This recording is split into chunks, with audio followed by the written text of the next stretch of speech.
Charles, are you done moving yet? My father-in-law grumbles, not bothering to look at me but clearly directing his question at me. He always talks like he's the only one that matters. I've put up with it until now, but I can't anymore. I stop wiping the table and give Charles a hard stare, even though he's not looking at me. I'll be out today, I reply. Charles smirks, satisfied. You've just been a leech in garbage. I'll feel so much better when you're gone. He probably thinks, oblivious to how much his lifestyle has changed. My name's Grace. I turned 40 this year. I'm married to William and currently staying with my in-laws. It's been a few years since we got married, but we don't have kids. We don't plan on having any, and we can anyway. I found out shortly after we got married. I met William at a party, and honestly, if I'd known about his infertility from the beginning, I might not have married him. He told me on our wedding day. It felt like my world crashed down on me. We had dreams of a bright future together, imagining ourselves with perhaps 2 kids and discussing potential names for them. William even joined in on picking out names for our future children. But it was all a deception, or maybe not entirely a deception. Maybe William did desire children and thought about names, despite knowing he couldn't have them. Wasn't that the ultimate betrayal? I married him with the belief that we would create a happy family together, only to be completely deceived by William, whom I trusted implicitly. While some might have immediately filed for divorce upon discovering such a truth, divorce isn't a straightforward option for me. I had already committed to building a family with my in-laws, who are the only ones we can truly call parents. I couldn't just announce to them the day after becoming a family that we were getting divorced. Living with the in-laws meant facing the inevitable question of when we would start a family. So we decided to break the news to them right away. Naturally, we didn't blame William. Instead, we attributed our childlessness to a medical issue on my end. When they found out we couldn't have children, my in-laws were livid. A worthless woman who can't bear children should leave this house immediately, declared my father-in-law Charles, who then began treating me like a servant. From the moment I arrived, I was never treated with respect, always made to feel inferior. I ate alone in the kitchen, cleaning up after the in-laws and William finished their meals. Despite my efforts in the kitchen, I only received scraps. My weight plummeted, and within 6 months of marriage, my wrists were protruding. Previously, it was my mother-in-law Madison who bore the brunt of Charles' anger. But once I joined the family, his focus shifted to me. William noticed Madison's newfound relief. "Mom seems happier lately," he remarked, attributing it to her no longer being the target. Although she never smiled around Charles, I noticed her smiling more when talking to William. Charles's tyranny extended beyond verbal abuse. Once he learned we couldn't have children, he ordered me to work tirelessly from dawn to dusk. "Since you're not fulfilling your role as a woman, at least be useful around the house," he demanded. I had always intended to work after marriage and was eager to leave the house as soon as possible. Balancing chores, work, and arriving home before everyone else was challenging, but having a job with flexible hours helped. However, even when I returned early and completed chores, I never ate with the family or received praise for my cooking. Charles, in particular, often discarded my food without tasting it, deeming it unworthy. Neither William nor Madison ever objected or offered any support. Despite my protests from the kitchen, meal times were usually silent affairs. I couldn't help but wonder if they truly enjoyed eating in such silence. But I can only observe them silently. I had no other option but to get along with my in-laws. I pretended to be friendly and played the role of a devoted wife. I couldn't pinpoint the purpose of it all, but as someone without parents, divorce seemed like an unbearable burden. Then Charles demanded that I hand over all my earnings for the household expenses. I had intended to contribute a portion of my salary, but Charles insisted on all of it, which seemed like an unreasonable demand. What's the point of working if I have no control over my own money? But speaking up was not allowed. Charles's decisions were final, and challenging him wouldn't change anything. It was easier to comply, keeping Charles in a good mood and avoiding the sorrowful looks from Madison and William. Ultimately, the The main source of trouble in this marriage was Charles. Madison and William were not as much of a problem. It was Charles who oppressed and tormented me. It appeared that Madison used to handle the household finances, but it became my responsibility after marriage. Charles, isn't this too much for Grace? Madison dared to question. Shut up. Charles dismissed me in his eyes. Madison and I were treated similarly. As women, our opinions were deemed worthless and not welcomed. I took over the household budget from Madison. When I first saw it, I was shocked, but after several years, I grew accustomed to it. Perhaps because there was another source of income. Charles started spending more extravagantly than before. It's for work, he claimed, increasing his nights out. And the three of them, excluding me, began taking trips during long weekends. They never used to act like this, but suddenly everything changed. He still doesn't see me as part of the family, often referring to me as a burden or worthless. To him, I'm just a maid who doesn't cost anything. In my 20s and 30s, I could brush it off, sometimes even finding peace when Charles wasn't around. But as I neared 40, I couldn't stand his mistreatment any longer. It felt foolish and exhausting to listen to him and obey silently. I grew tired of being afraid of Charles and started standing up for myself. He didn't take kindly to that and gradually grew to resent me. This negative cycle continued to worsen, and recently, my relationship with Charles had deteriorated to the point where we hardly spoke. When he did speak, it was only to insult me. I would fire back, making the atmosphere at home unbearable. It had gotten so bad that he would demand I leave the house. But I refused to go quietly. Where do you expect me to go, knowing I have no family? I would retort every time. Charles would angrily slam his glass on the table, breaking so many that I lost count. Why should I have to deal with this? A woman like you shouldn't talk back. Madison and William would quickly exit the room, sensing another argument brewing. Once it reached this point, it became Charles' one-man show. You should be grateful to even be allowed in this house. Don't get too cocky, you leech, he would rant, his face turning red with anger. We've had this conversation 100 times, I sighed, tired of being yelled at. Normally, I would cave in and apologize. I'm sorry was my usual response, but that day was different. You need to watch what you say, Charles. You're not getting any younger. It's time to calm down. I snapped back sharply, feeling just as irritable. Charles, caught off guard by my defiance, was furious. Who do you think you're talking to? I am the head of this household. A wife like you shouldn't have opinions, he barked. I knew I had crossed a line, but I couldn't stop myself. I've been your wife for years. Isn't it time I'm treated like a human being? You're retired now, with less income. It seems the tables are turning. I continued, unable to contain my pent-up frustration. I confronted Charles directly, and he responded by grabbing me by the collar. I don't need someone like you in my house. I don't want to see your face anymore. Pack your things and leave immediately. He yelled so loudly that the furniture shook. Though I should have apologized right then, I couldn't hold back any longer. Fine, you want me to leave? That's what will make you happy, isn't it, Charles? I challenged him, meeting his gaze defiantly. Yes, he spat out.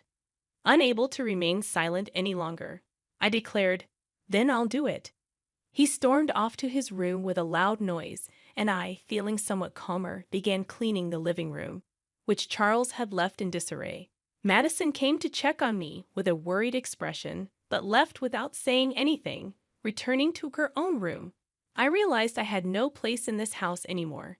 Neither William nor Madison would stand up for me. Years of enduring mistreatment had finally erupted, leaving me feeling more isolated than ever. The next morning, I followed my usual routine, waking up early to start my day. Charles emerged from his room and entered the living room, settling onto the sofa with a newspaper, paying me no mind. Without even glancing up, he casually asked, "Have you finished moving yet?" It was impossible for me to have relocated so swiftly after the events of yesterday. I assumed it was merely a drunken outburst, not a serious demand. Surely he was referring to leaving the house, right? When do you plan on departing? You no longer have the right to reside here. Charles continued, still not meeting my gaze. Halting my task, I turned to face him directly. If he truly intends for me to leave, then I must respond seriously. I'll be gone by today, I declared firmly. Nearby, Madison, frozen with concern, cast a worried glance in my direction. It was evident that once I departed, Charles would refocus his animosity towards her, and she didn't want me to leave. However, Charles had made up his mind. Apologizing and staying was never an option. With a satisfied laugh from Charles echoing behind me, I hurriedly gathered my belongings and left the in-laws' home. Uncertain of my destination, I felt a sense of liberation. I sent a message to William, who was already away. Please proceed with the divorce proceedings. A lawyer would reach out to him. With that, I powered off my phone. In the following days, I engaged a lawyer who reached out to William and the in-laws. Charles, convinced that divorce was inevitable, pressured William to swiftly sign the papers. William hesitated, glancing back and forth between me and the divorce documents. But there was no room for second thoughts. With Charles's insistence and my determination to move forward, he reluctantly complied. I have no money to spare for a woman like you, but dealing with lawyers is a nuisance, so I'll foot the bill, Charles grumbled, his arrogance palpable. The lawyer offered a wry smile at his demeanor. Despite his reluctance, William signed the agreement under Charles's stern gaze. In the presence of the lawyer, I added my signature, and the divorce was finalized. We settled the distribution of assets, and I received compensation for the harassment I had documented. It proved wise to invest in legal support rather than navigate the process alone. Concerned about his reputation, Charles opted to avoid complications by involving lawyers. As the manager of household finances, I was privy to Charles's financial situation, allowing me to propose a settlement within his means. With the property division and harassment compensation settled, I embarked on a comfortable life in my own apartment. While solitude was once daunting, my time living with the in-laws and going through a divorce taught me to appreciate the tranquility of my own space. I relished preparing meals for myself, reveling in the peace of not having anyone to answer to. One day, roughly 3 months post-divorce, Charles's incessant calls flood my phone. Assuming it's nothing positive, I ignore them, but his persistence forces me to accidentally answer. "What have you done to my house?" His voice reverberates loudly, even without the speaker mode. Instinctively, I pull the phone away from my ear. "I haven't done anything. I simply left the house, as you've instructed." I reply defensively. Unsatisfied with my response, Charles continues to berate me. "How can you claim you've done nothing? I'm receiving notifications about withdrawal issues since you left." Ah, so he's upset about the withdrawal problems and blames me. "I don't know. I didn't take any action. I managed everything according to your directives and paid all dues." I respond, a sense of satisfaction creeping in as I understand why Charles is upset. I suppress a grin, relieved he can't see my reaction. That's absurd. Before you arrived, we managed fine with mine, Madison's, and William's incomes. How much were you earning anyway? I recall that I never disclosed my salary details to Charles. $45,000 take home, I reveal. Charles emits a noise akin to a squashed frog before falling silent. In reality, my job in sales at an investment trust firm primarily consisted of commission-based earnings, contingent on the returns I generated for investors. However, much of it vanished due to Charles' extravagant spending. Nonetheless, I had wisely invested my inheritance, generating some additional income. It wasn't a substantial amount, but it helped cover living expenses. I relied on this income to purchase necessities, although during the property distribution, only William's savings were considered. This was because only assets acquired during our marriage were subject to distribution, excluding the inheritance from my parents and its earnings. Since I utilized all earnings for household expenses throughout the marriage, I had no savings accumulated over the years. The Charles family spent money lavishly, unaware that I was compensating for it. You claim you managed before marriage, but was it on par with our current standard of living? I questioned. Charles's frustration finally boiled over. Don't jest. You should continue contributing to our household expenses. You're the one who caused this mess. So you must take responsibility, he retorted angrily. I couldn't help but chuckle at his absurd statement. I could envision Charles's face reddening as he raised his voice. What's the matter? What are you implying? You were the one who insisted I leave, remember? I simply followed your directive. Why should I, no longer a part of the family, continue providing financial support? I replied, half amused, before hearing a loud crash from the other end. Charles must have thrown another fit.